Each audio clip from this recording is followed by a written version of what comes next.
투자는 디테일에 있다. 두 번째입니다.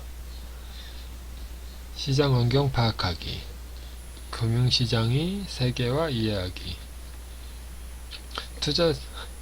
국내 투자를 하더라도 이거의 세계 금융시장은 세계화되었기 때문에 미국에서 일어나는 일이나 유럽에서 일어나는 일이 우리나라에게도 영향을 끼치게 됩니다. 그래서 투자자라면 이제는 자신의 국가뿐 아니라 세계 정세와 국제관계 이슈도 확인해야 한다.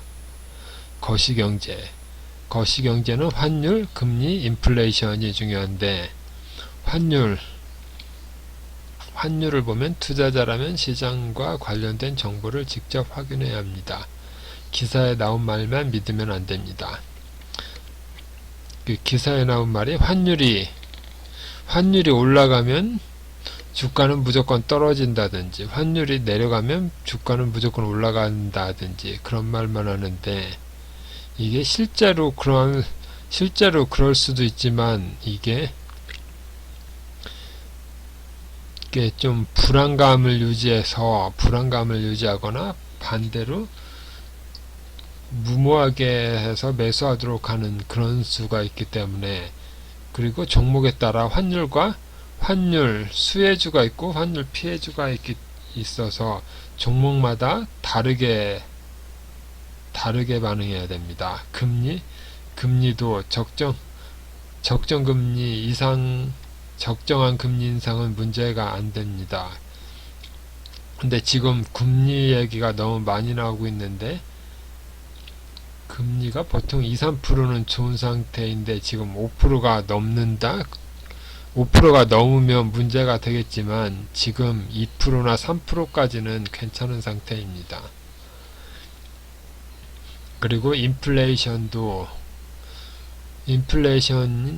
보통 물가는 오르는 게 자연스럽기 때문에 5%까지는 이게 그렇게 큰 문제다. 단기적으로는 큰 문제일 있을 수도 있지만 장기적으로는 큰 문제가 아닙니다. 그리고 인플레이션이 10%나 그렇게 되면은 심각한 문제일 수도 있지만 그 정도는 아니기 때문에,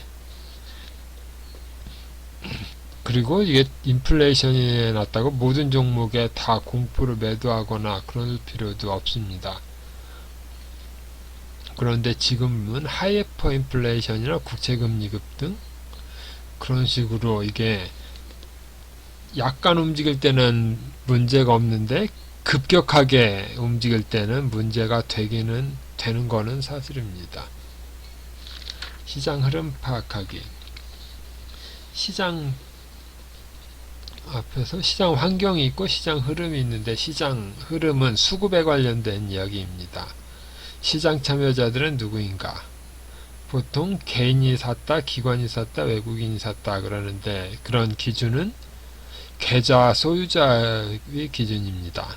그래서 기관들도 여러 가지가 있는데 금융투자, 보험, 투자신탁, 사모펀드, 은행, 기타금융, 연기금, 국가, 지자체, 기타 법인. 그리고 외국인들도 기타, 보통 외국인들은 외국 펀드 자금이 많은데 펀드 외에 기타 외국인 개인이 매매하는 경우도 있습니다.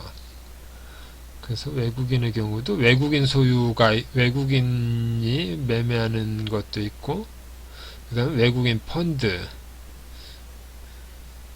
그리고 외국인 증권사는 우리나라 사람이 외국인 증권사를 쓰고 있다고 외국인 계좌가 아니고, 또 외국인이 국내 증권사를 쓰고 있다고 국내 증권사가 아니라 소유자 기준입니다. 소유자. 그래서 외국인 투자자는 주가에 어떠한 영향을 미칠까? 외국인은 주가와 환율을 동시에 고려한다. 그래서 외국인들은 국적이 있기 때문에 미국인의 경우에는 미국인은 우리나라하고 환율과 주가를 생각해야 되고, 중국 사람인 경우는 중국과의 환율, 유럽 경우에는 유로와의 환율, 그래서 주가의 움직임도 중요하지만 주가가 오르더라도 환율이 오르고 내리고 따라서 그 체감하는 것이 다를 수가 있습니다. 그리고 세계 증시 동주환 현상이 있기 때문에, 그러니까 국내에는 문제가 없더라도 미국에 문제가 생기면 미국 자금이 빠져나간다든지, 중국에 문제가 생기면 중국 자금이 빠져나간다든지, 유럽에 문제가 생기면 유럽 자금이 빠져나가든지, 그런 영향은 있을 수가 있습니다. 그리고 선물 옵션 시장과 옵션 만기일, 그리고 내만여의 날, 이것은 파생시장의 문제인데, 보통 기울어진 운동장이고 변동성이 크기 때문에 그런 문제들이 있습니다. 그리고 존재는 알되 그 게임에 참여하지 마라.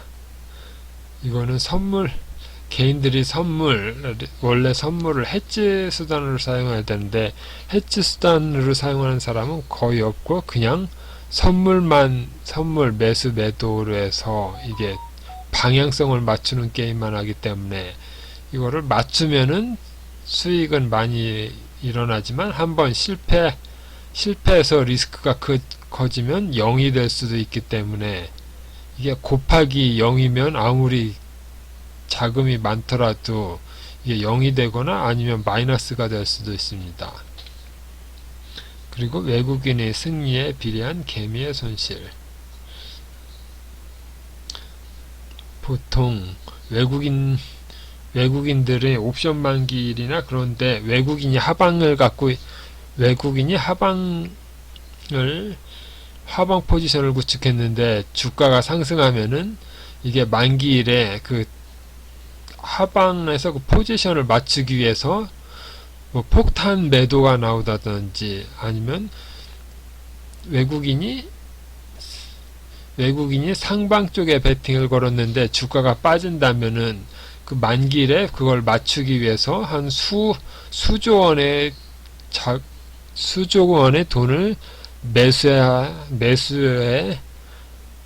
매수에 투입해서 그 포지션을 맞추려고 하는 그런 거일 수 있기 때문에, 이게 돈에는 장사가 없기 때문에 이런 만기일 전후로 해서 이게 대량 매수나 대량 매도 그런 게 나오면 이게 방법이 없고, 그거에 그 돈이 많은 쪽으로 쏠릴 수밖에 없기 때문에 외국인의 승리에 비례한 개미의 손실, 이런 말이 나오는 것입니다.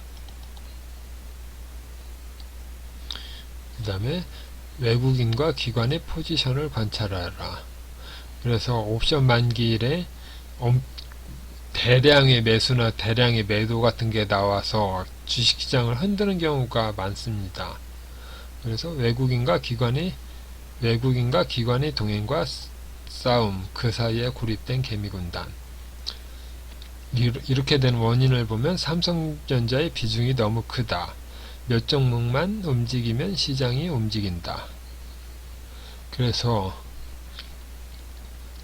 이런 게, 그러니까 삼성전자만 대량 매수를 하면 지수가 움직이면서 종목들이 같이 영향을 받고, 삼성전자를 대량 매도하면은 지수가 빠지면서 종목들도 빠지고, 그리고 삼성전자 말고 몇 개 포스코, 하이닉스 등등 몇 종목만, 한 10종목 정도 대형주만 왕창 매수하면은 시장이 위로 가고 아래로 가고 그런 것들이 생겨납니다. 그리고 시장 참여자들은 무지하고 불합리하다. 이건 바스켓 매매가 많다. 매수 매도. 이거 뭐 바스켓 매매면 이거를 그냥 우리 개인이 보듯이 한 종목을 매수하거나 뭐 차트를 보고 매수하고 매도하고 그런 것이 아니라 한 10종목, 20종목 그렇게 해서 업종을 통째로 10종목을 한 번에 누르면 10종목이 한 번에 쭈르륵 사지면서 업종이 통째로 올라가거나 아니면 업종이 쭉 내려가거나 그런 현상이 나오는데, 그런 거는 개인이 할 수가 없기 때문에 그런 거에 대해서 생각을 안 하기 때문에 갑자기 종목이 쭉 올라가고 갑자기 쭉 내려가고 그런 거를, 이런 것 때문에 그런 현상이 나온다는 거를 알아야 되는데, 그런 거를 잘 모르기 때문에 왜 오르는지 모르고 왜 내리는지 모르기 때문에 더 피해가 커지거나 아니면 정신없는 경우가 많습니다. 그런데 스마트한 개미 투자자, 더 이상 당하지만은 않는다. 과거에는 그런 현상이 있었지만 요새는 이런 것들도 많이 알려져 있기 때문에 외국인과 기관의 매매를 이해하고, 또 유튜브나 뭐 이런 여러 가지 무슨 매체를 통해서 교육하는 사람도 많고 교육해주는 사이트도 많고, 그래서 개인들도 그냥 혼자 하는 것보다는 그렇게 무리를 지어서 좀 배운 것이 많기 때문에 그런 것 때문에 더 이상 왜 그런지 모르고 그런 경우는 많이 줄어들었습니다. 그리고 금융 AI, 선물 옵션 합성, 알고리즘 매매. 보통 이런 현상이 많이 나오는 것은 선물과 현물의 합성 매매, 수많은 파생 상품. 그래서 보통 주식시장에서는 그냥 삼성전자나 몇 종목 주식으로만 움직이는 게 아니라 주식이 연계된 파생증권, 파생 상품들이 수없이 있고, 그 다음에 주택에도 주택 파생 상품도 있고, 여러 가지 상상하기 어려울 정도로 많은 파생 상품들이 있어서, 이게 삼성전자가 움직이면 삼성전자만 움직이는 게 아니라 그에 관련된 수많은 펀드들이 움직이고, 또 펀드에 관련된 파생 상품도 움직이고, 무슨 상품들까지 같이 움직이기 때문에 파급력이 더 큽니다.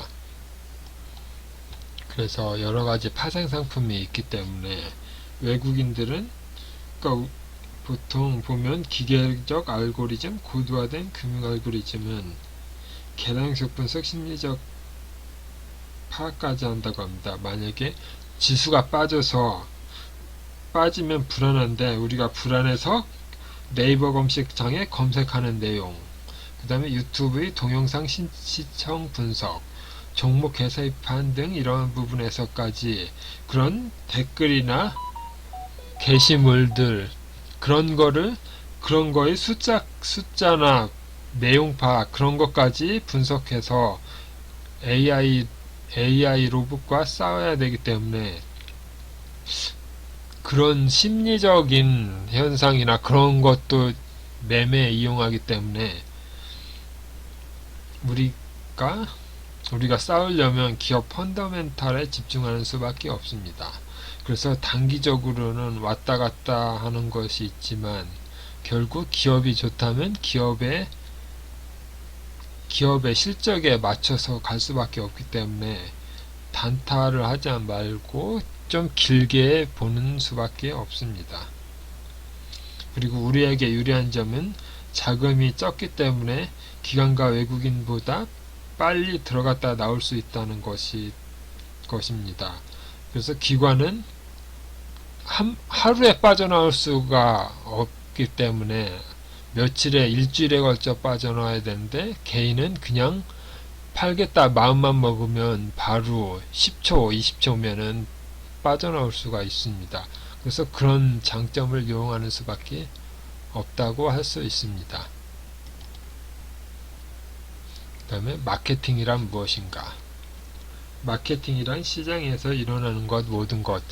주식에서 무슨 마케팅이냐 그럴 수도 있지만, 여기서 말하는 마케팅을 잘한다는 것은 기업이 마케팅을 잘해서 실적이 좋다, 그런 뜻이고, 기업이 마케팅이 안 된다 그러면 실적이 떨어지기 때문에 주가도 떨어진다.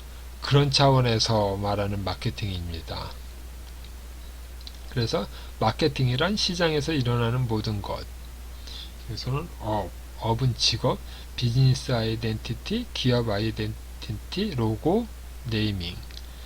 그 다음에 3C, 기업을 쓰면 기업이 있고, 그 다음에 고객이 있고, 경쟁사.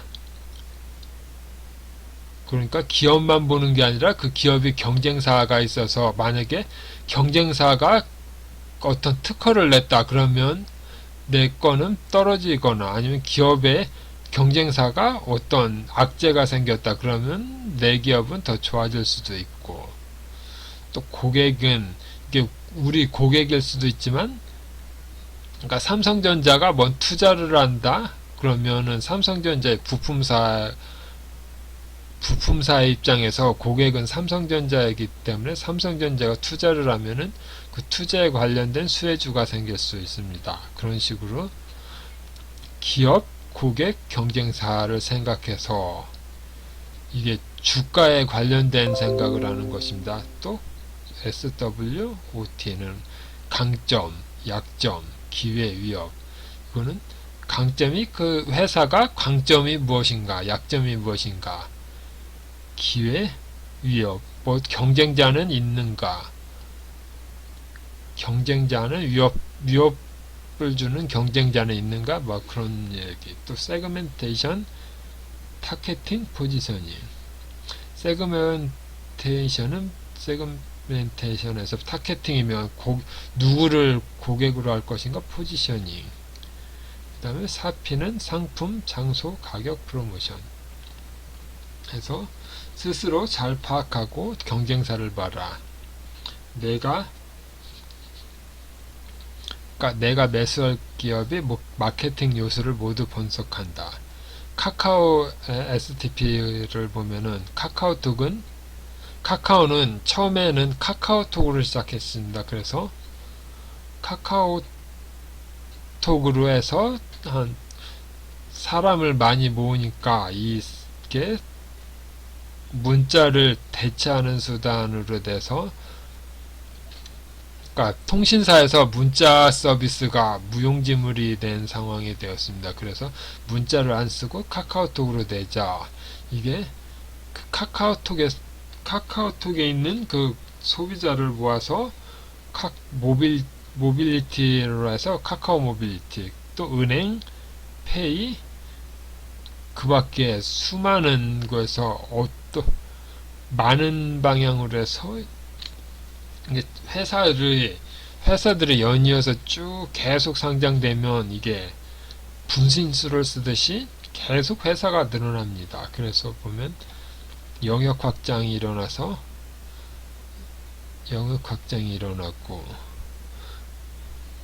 포지셔닝도 한 가지 포지셔닝이 아니라 전체를 해서 여러 가지 포지셔닝도 가능해집니다. 그런데 이게 지금 카카오톡이 빠진 게 지금 뭐냐, 독점 기업이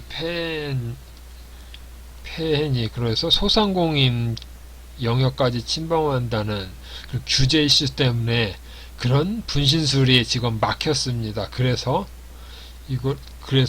더 이상 확장이 불가능해졌기 때문에 빠진 이유, 그런 것도 있을 수가 있습니다. 그래서 카카오 이외에도 내가 매수할 종목이 이런 3C, 이런 여러 가지 거를 모두 생각해 보면서 이게 어떤 것이 될 것을 생각해 보면 좀 더 길게 가져갈 수 있고 좀 확신을 얻을 수 있고, 여기서 약점이 부각되었거나 그러면 매도 시점으로 사용할 수도 있습니다. 그리고 경쟁사에 무슨 일이 생겼다 그러면 그게 매수 신호가 될 수도 있고 매도 신호가 될 수 있다. 그래서 차트만 보는 것이 아니라 이런 것들을 생각해 보면은 이것이 바로 매수나 매도의 신호가 될 수 있습니다. 그리고 꼴이 좋은 기업을 찾아야 한다. 여기서 꼴이면 그냥 겉으로 보는 사물의 모양, 사람의 모양